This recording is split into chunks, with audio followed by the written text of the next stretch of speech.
O Senhor esteja convosco. Ele está no meio de nós. Proclamação do Evangelho de Jesus Cristo, segundo Mateus. Glória a vós, Senhor.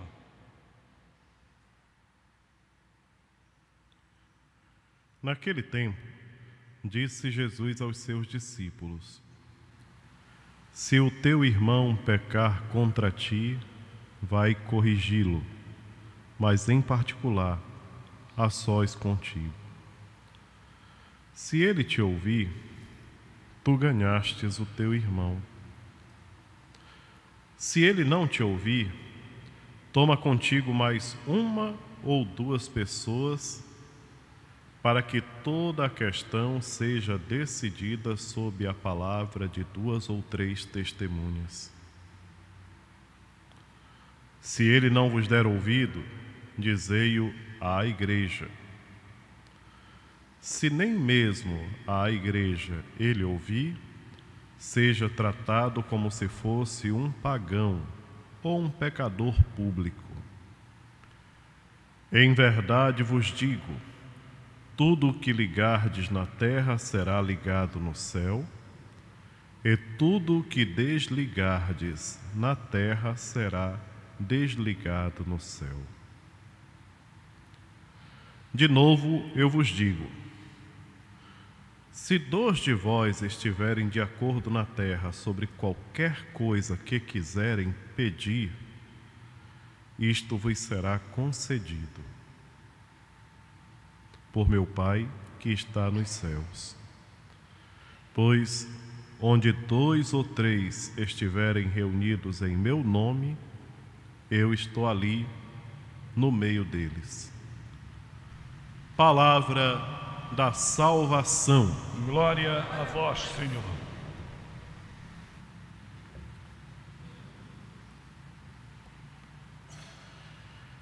O evangelho que nós acabamos de ouvir, ele nos fala da correção fraterna. É um termo que a gente usa na igreja e às vezes não é tão comum ouvir dizer, mas é um instrumento especial que Deus confiou à sua comunidade. Correção fraterna significa ir até a pessoa que cometeu algo contra mim, ou que de repente fez algo que de uma certa forma me atingiu, e ao invés de ficar falando para os outros e falar diretamente para a pessoa, ao invés de sair contando para um e para outro e tentando conquistar todos aqueles que me escutam com argumentos bem fortes, bem preparados e tal, porque uma coisa que acontece quando uma pessoa está ofendida com outro é que ela vai tentar convencer o maior número de pessoas que ela puder de que de fato a sua situação é séria e que o outro está pisando na bola de uma maneira muito forte mesmo. Então é ganhar para si. Se nós observarmos a atitude de quem quer pousar de vítima, é justamente sair convencendo o maior número de pessoas que ele puder, com argumentos e com fundamentos e com as palavras certas e tal, e com um pouco aquela raiva que ele trazia com ele, ele começa a espalhar para o outro. Tá.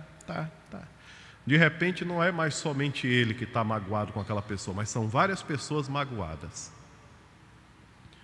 Jesus Cristo nos fala para a gente não se comportar dessa maneira. Esse não é o comportamento do cristão. Você está ofendido com uma pessoa, chega diretamente com ela e conversa com ela. Não vai fazer fofoca. Por quê? Porque a fofoca não resolve. É interessante como nós já ouvimos tantas vezes esse texto do Evangelho e parece que é sempre uma novidade. Por quê? Porque aqui e acolá nós caímos nisso. A primeira atitude, então, é chegar em particular com a pessoa e conversar com ela. Não é fazer barraco, esperar a pessoa passar e dizer assim: agora tu me paga. Olha, na frente de todo mundo, povo que está aqui reunido, olhem, olha, essa pessoa fez isso, isso, isso comigo e tal, e tal, e tal, você é isso, você é aquilo. Horrível, não podia ter comportamento pior, mais baixo, mais anticristão. Se nós estamos na igreja, meus irmãos e minhas irmãs, nós estamos para aprender a nos comportarmos de acordo com a regra que o Senhor nos dá, que é o Evangelho. A primeira coisa que nós temos que combater dentro de nós é a maldade. Não é raro nós encontrarmos pessoas que nutrem raiva e revolta contra os outros sem nunca ter tido nada.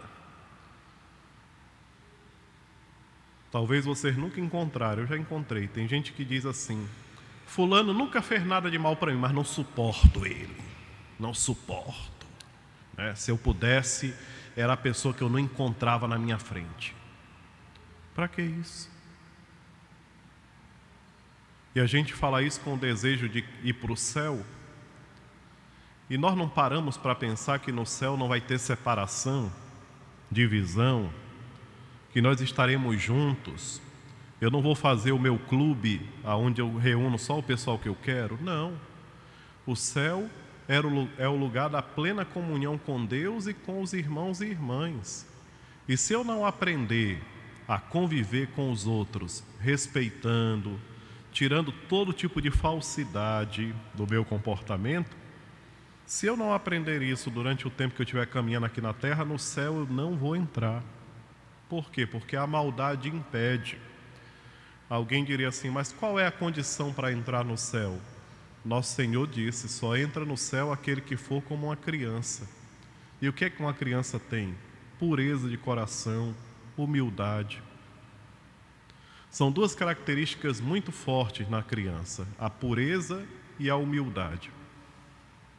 E tem uma outra também, a confiança. A criança confia totalmente na sua mãe.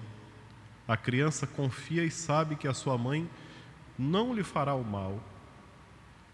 Então, essas três características da criança, ela tem que estar presente na vida da gente. Nós temos que fazer uma análise muito séria, meus irmãos e minhas irmãs, da maneira como nós vivemos, porque se a gente fica cultivando maldade contra o nosso semelhante, no céu nós não vamos entrar. E o céu é real. Nosso Senhor Jesus Cristo, quando estava morrendo no alto da cruz, do lado daqueles dois malfeitores, um deles se arrependeu e disse: Senhor, quando tiveres no teu reino, lembra de mim. E o Senhor disse: hoje mesmo estarás comigo. Então o céu é um lugar que existe, é real, não é uma invenção. Não é uma criação da igreja para poder controlar, para poder criar um clima de terror e tal. Nós estamos muito enganados, e a sociedade de hoje, com esse afastamento de Deus, está arriscando grande. Por quê? Porque hoje a maior parte das pessoas não quer saber de salvação, não quer saber de céu, não quer saber de vida após a morte. Fica confiando que vai ficar igual um ioiô, vai e volta 300 vezes até se consertar. Conversa, nós só temos uma vida, uma. A alma, ela vem uma vez só e ela tem uma vida para poder se preparar para a vida eterna. Diz nosso Senhor Jesus Cristo: quem acredita nele, não coloca essa questão em dúvida, porque nosso Senhor fala que o final dos tempos será semelhante ao final de uma pescaria. Quando o pescador chega no final da pescaria, que ele recolhe todas as redes, ele vai separar o peixe bom do peixe ruim, o que presta do que não presta. O que presta vai para o porão do navio, para poder chegar lá no lugar onde ele vai vender, e o que não presta ele joga fora. Assim vai ser no final dos tempos. E quem não acredita nisso está vivendo numa ilusão muito grande, porque de fato será assim. Quem fala é Jesus Cristo. Às vezes é muito contraditório a nossa maneira de viver a nossa fé, porque nós dizemos que Jesus Cristo é o Senhor, Jesus Cristo é o caminho, a verdade e a vida, eu acredito no meu Senhor e não sei o que e tal. E na hora de meditar sobre esses pontos, a gente coloca em dúvida. ou faz de conta que não entendeu. É igual aquele pessoal que entra nas igrejas católicas e quebram as imagens e depois se finge de doido. Na hora que estão quebrando, não são doidos. Aí depois, como eles sabem que eles amenizam a pena se fingindo de doido, aí sai de lá, virando cambalhota, com a língua para o lado de fora, se fingindo de doido. Primeiro quebraram tudo, aí depois se finge de doido. A palavra de Deus é bem clara, e por isso é que eu digo que quem ouve o Evangelho e põe em prática, não odeia o seu semelhante, não nutre raiva, vingança, fuxiquinho, besteira, sabe? Não fica tramando cilada, não fica inventando coisa, fazendo maldadezinha, sabe aquela maldadezinha nojenta, asquerosa, aquela maldadezinha que a pessoa fica inventando para tentar prejudicar o outro? Isso não faz parte do cristianismo. Quem diz que ama Jesus Cristo e se comporta assim, não ama de jeito nenhum. Pode amar um outro, de rabo e de chifre, mas Jesus Cristo não. Quem ama nosso Senhor Jesus Cristo se comporta diferente, não fica nutrindo raiva do outro, raiva gratuita. Como acontece isso no ambiente de trabalho? Uma pessoa está trabalhando, aí chega um outro, aí ela olha para a cara e diz assim: não vou com a cara desse fulano, mas ele me paga. Eu vou aprontar todas para ver se ele segura aqui. Para que isso? Isso é ser cristão? Isso é viver o batismo? Isso é colocar Jesus Cristo como meu mestre? Foi assim que Jesus se comportou? Marcando os outros, inventando maneira de prejudicar o próximo? No trabalho, o colega que deixa uma coisa na ponta da mesa para derrubar, para que o outro leve a culpa e seja prejudicado, criando todo tipo de animosidade, de fuxico, de coisas assim que não tem sentido. Que cristianismo é esse? Não é o de nosso Senhor Jesus Cristo. Não é. A primeira coisa que nós temos que ter atenção é para a inveja. Por quê? Porque muitas vezes esse comportamento, ele nasce da inveja. Nós ficamos com aquele sentimento de inveja do outro e nós queremos destruir o outro de maneira gratuita, só de raiva. E o Senhor, Ele mostra que o processo para a gente poder consertar um irmão que está no erro é chamar pessoalmente, depois chamar com testemunhas, depois pedir a ajuda da igreja. Aí, se a pessoa realmente mostra que não quer, que ele seja deixado de lado.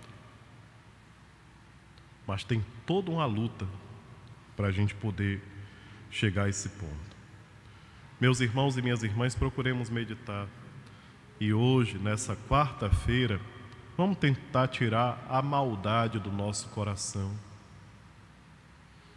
Nós temos que tirar a maldade todos os dias, porque quem é malvado não entra no céu. Quem é malvado não entra no céu. O mal não pode se aproximar de Deus, porque Deus é bondade absoluta, total, bondade plena. Deus é bondade absoluta, é bondade total, é bondade plena. Então, o mal não pode se aproximar de Deus. E por esse motivo, nós temos que trabalhar o nosso coração para tirar toda a maldade, enquanto a gente pode. Seja louvado nosso Senhor Jesus Cristo. Para sempre seja louvado.